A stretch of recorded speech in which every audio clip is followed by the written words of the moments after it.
సొంతూరు ప్రతి ఒక్కరి లైఫ్లో ఆ ప్లేస్తో ఒక విడదీయలేని బాండింగ్ ఉంటుంది. మనలో చాలామంది స్టడీస్ అను, జాబ్స్ అను, లేదా పెళ్ళయ్యో పుట్టిన దగ్గర నుంచి ఉన్న ఊరిని వదిలేసి జర్నీ స్టార్ట్ చేస్తాం. అలా వెళ్తుంటే ఆ బాధ ఎలా ఉంటుందో మాటల్లో చెప్పలేం. ఒక్క క్షణం కళ్ళ ముందు మెదులుతాయి ఆ జ్ఞాపకాలన్నీ.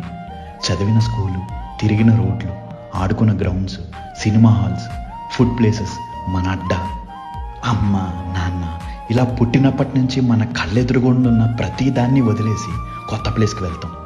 సొంత ఊళ్ళో కింగ్లా ఉండే మనం ఒక్కసారి కొత్త ప్లేస్కి వెళ్ళగానే ఏంట్రా బాబు ఈ ఊరు, ఎలారా బాబు అని బిక్కుమంటూ లైఫ్ స్టార్ట్ చేస్తాం. ప్రతి విషయంలో మన సొంత ఊరితో కంపేర్ చేసుకుంటాం. ఇంక ఇప్పుడు చూస్తే మనం ఉన్నప్పుడు ఊరికి ఇప్పటి ఊరికి అసలు సంబంధమే ఉండదు. మొత్తం మారిపోయి ఉంటుంది. మన ఊరు మనకే కొత్తగా అనిపిస్తుంది. మనం ప్రపంచంలో ఏ మూల ఉన్నా మన సొంత ఊరు will always hold a special place in our hearts. ఎందుకంటే మనం ఈరోజు ఇలా ఈ పొజిషన్లో ఉండటానికి అమ్మ, నాన్న, టీచర్స్తో పాటు మన ఊరు కూడా మనకి చాలా నేర్పే ఉంటుంది. చాలామంది అంటుంటారు రిటైర్ అయ్యి సొంతూరు వెళ్ళిపోయి ప్రశాంతంగా బతుకుతారా అని. సొంతూరు ఈజ్ అన్ ఎమోషన్ కదా. ఎంతైనా సొంతూరులో అలా మనం తిరిగిన రోడ్ల మీద మళ్ళీ తిరుగుతూ ఉంటే భలేగా ఉంటుంది ఆ హ్యాపీనెస్. ఏమంటారు? ఉంటా అండి. ఇట్లు మీ రాలంగి మోయ.